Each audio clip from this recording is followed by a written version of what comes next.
Hello दोस्तों, मैं हूं पांडव कुमार राज। आप सभी का स्वागत है आपके अपने यूट्यूब चैनल इम्पोर्टेंट नॉलेज पे। तो दोस्तों, आज शुरू करने जा रहे हैं आप लोगों के लिए समान विज्ञान। तो चलिए, समान विज्ञान में तो सभी टॉपिक के बारे में अगले वीडियो में आपको बताए हैं और मैं सभी टॉपिक को आपको बताऊंगा और अब कॉपी कलम लेकर के रहिए और नोट करते जाइए। चलिए, तो आज हम आपको रासायनिक अभिक्रियाएं और समीकरण के बारे में बताते हैं। चलिए, इस टॉपिक को आज क्लियर करते हैं। तो आप लोग लिख लीजिएगा।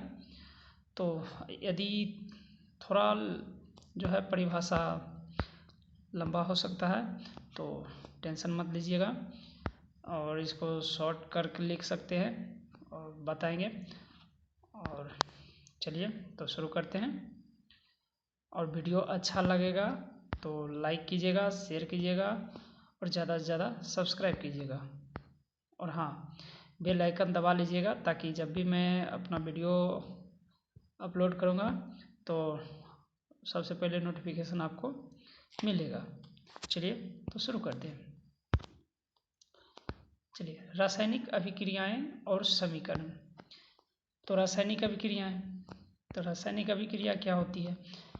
तो कहता है वह प्रक्रिया जिससे दो या दो से अधिक उत्पाद मिलकर एक या एक से अधिक गुणधर्म वाले नए पदार्थ का निर्माण करते हैं तो उसे रासायनिक अभिक्रिया कहते हैं।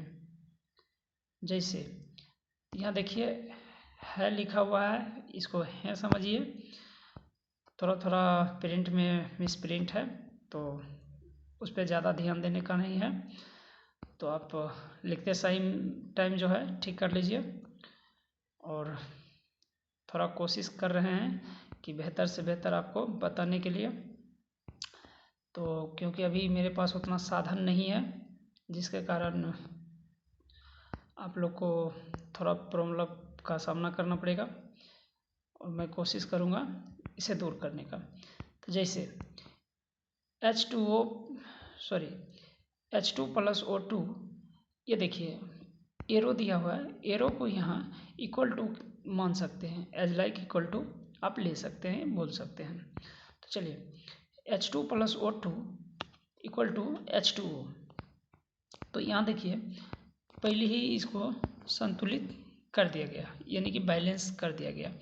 H2 + O2, इसको दो को अभी H2 के आगे जो दो है इसको अभी निगलेक्ट समझिए, नहीं समझिए कि नहीं है। और मेरे पास अभी राइटिंग का कोई ऑप्शन नहीं है तो मैं राइटिंग नहीं कर पाऊँगा, तो बता रहा हूँ तो आप समझिए। H2 के आगे जो दो है इसको निगलेक्ट समझिए और H2O के आगे में दो है इसको निगलेक्ट समझिए। तो H2 + O2 = H2O, तो बैलेंस कर दिया है। H2 को 2 से मल्टीपल कर दिया तो 4 H2H हो गया और ऑक्सीजन 2 है। तो यहाँ देखिए जल में 2 से मल्टीपल कर दिया तो 4 हाइड्रोजन हो गया और 2 ऑक्सीजन हो गया। यहाँ हाइड्रोजन और ऑक्सीजन एक रासायनिक अभिक्रिया में भाग लेकर एक नए गुणधर्म वाले पदार्थ का निर्माण करते हैं जो जल है। H2O जल का फॉर्मूला होता है H2O। तो चलिए, दूसरे शब्दों में हम कह सकते हैं कि यहाँ है थोड़ा मिसप्रिंट हो गया है, समझिए आप, कि रासायनिक परिवर्तन को रासायनिक अभिक्रिया भी कहते हैं। यानी रासायनिक परिवर्तन जो होता है, यानी रासायनिक परिवर्तन जब होगा तो उसको हम रासायनिक अभिक्रिया कह सकते हैं। जैसे हमारे आसपास ऐसी बहुत सारी परिवर्तनें होती हैं रहती हैं, जैसे वायु के संपर्क में आने से जंग का लगना। तो सही है, वायु के संपर्क में जब आता है तो जंग लग जाता है किसी वस्तु में।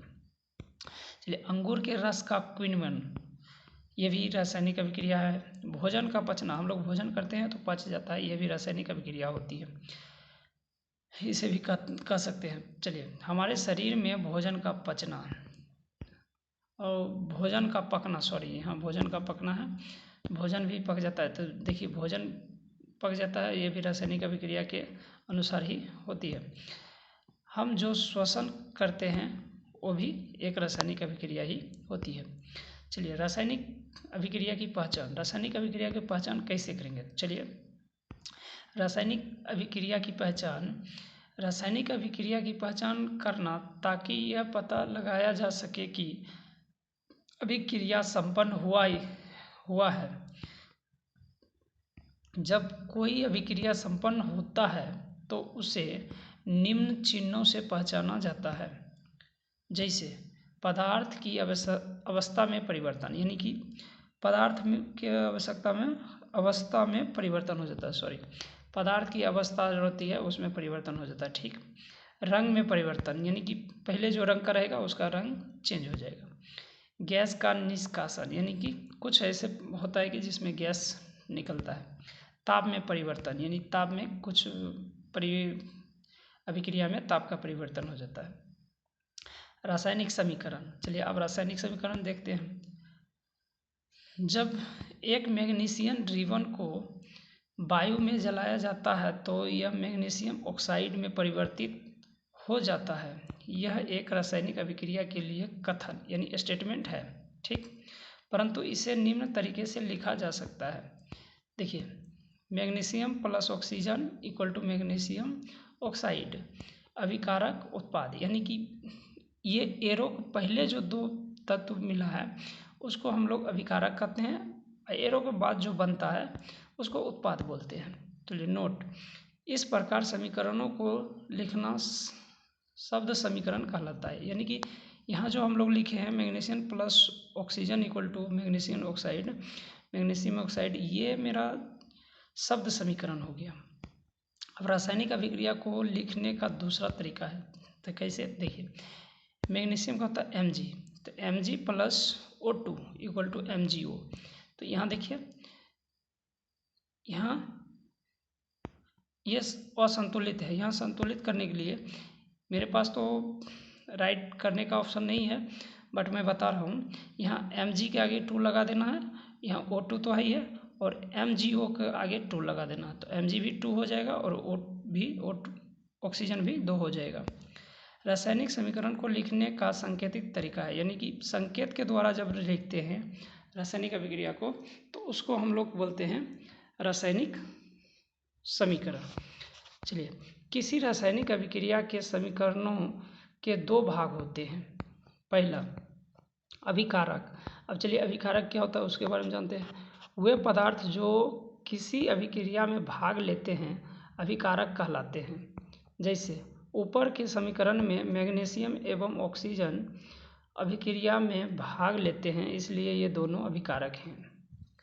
दूसरा उत्पाद। चलिए, तो किसी अभिक्रिया के दौरान नए बनने वाले पदार्थ को उत्पाद कहते हैं। जैसे MgO उत्पाद है, यानी मैग्नीशियम ऑक्साइड उत्पाद है, जो मैग्नीशियम यानी Mg और O2 यानी ऑक्सीजन के भाग लेने से नया पदार्थ बना है। चलिए रासायनिक समीकरणों को लिखना। अब रासायनिक समीकरणों को कैसे लिखते हैं तो वो देखते हैं। रासायनिक समीकरणों को लिखना, तो देखिए रासायनिक समीकरण एक रासायनिक अभिक्रिया को प्रदर्शित करता है, इसलिए रासायनिक समीकरण में तीर के निशान के बाईं ओर अभिकारकों को लिखा जाता है और उनके बीच में प्लस चिन्ह लगाया जाता है। जैसे कि यहाँ देखिए, आपको दिखा रहे हैं, यहाँ देखिए एरो के पहले, ठीक,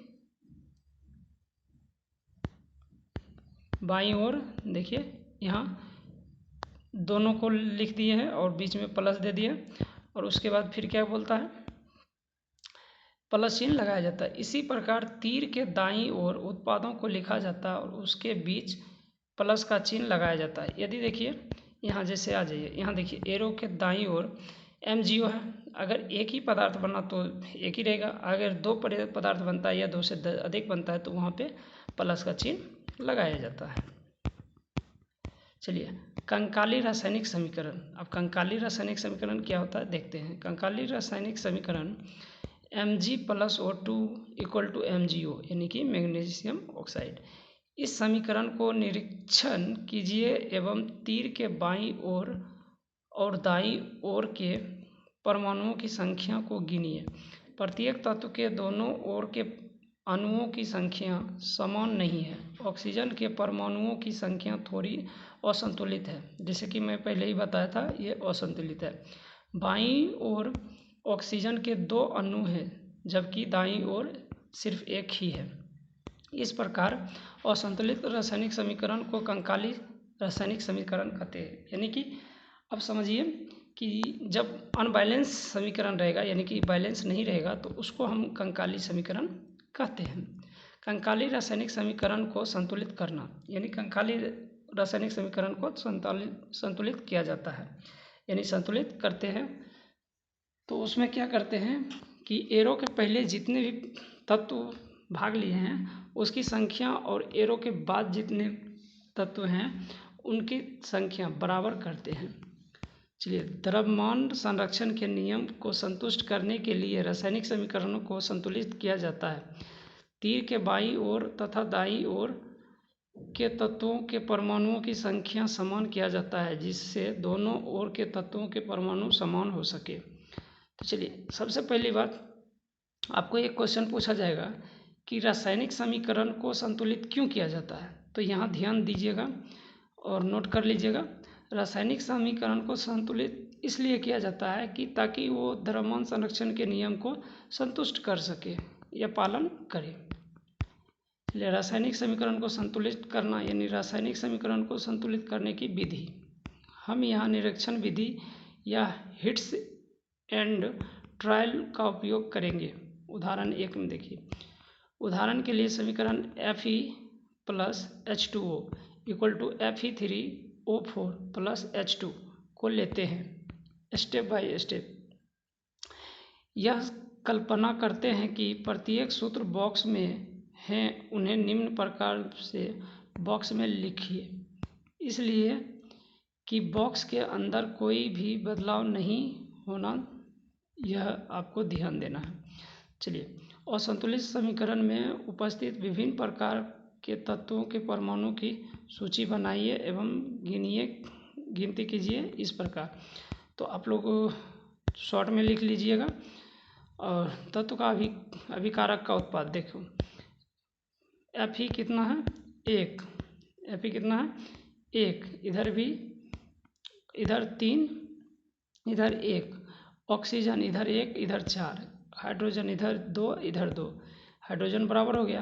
पहले ये देखिए कि किस तत्व के परमाणुओं की संख्या सबसे अधिक है। यह अभिकारक या उत्पाद की ओर से हो सकता है। इसी कटौती के उपयोग से हम पाया कि यौगिक Fe3O4 में O तत्व के सबसे अधिक परमाणु हैं।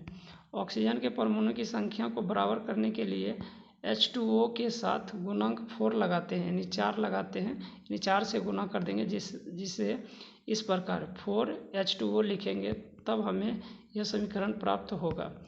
Fe + 4H2O = Fe3O4 + H2। यहाँ देखिए, उसके बाद अब आगे देखिए, अगला अधिकतम परमाणु वाला तत्व Fe है, जिसे ठीक उसी नियम से संतुलित करना है।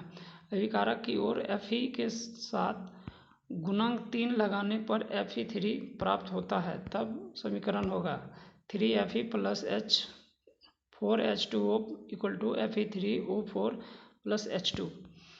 अब यहाँ अंत में हम 4 नंबर में देखते हैं। अंत में हम दोनों पक्षों के हाइड्रोजन परमाणुओं को संतुलित करेंगे, मतलब एक एक करके देखेंगे।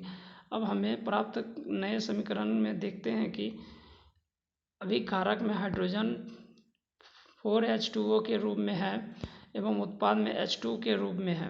तभी कारक की ओर 4 × 2 यानी 8, 4 × 2 8 परमाणु हैं, जबकि उत्पाद की ओर सिर्फ 2 परमाणु है। तब यहाँ अब पहले की तरह बाईं ओर 2 और दाईं ओर 8 नहीं लगाएं, जबकि अब 8 और 2 से गुणांक प्राप्त करेंगे। जैसे 8/2 = 4, तो गुणांक 4 होगा, जो दाईं ओर हाइड्रोजन के साथ लगाने से परिणाम 4 गुना 2 8 प्राप्त होगा।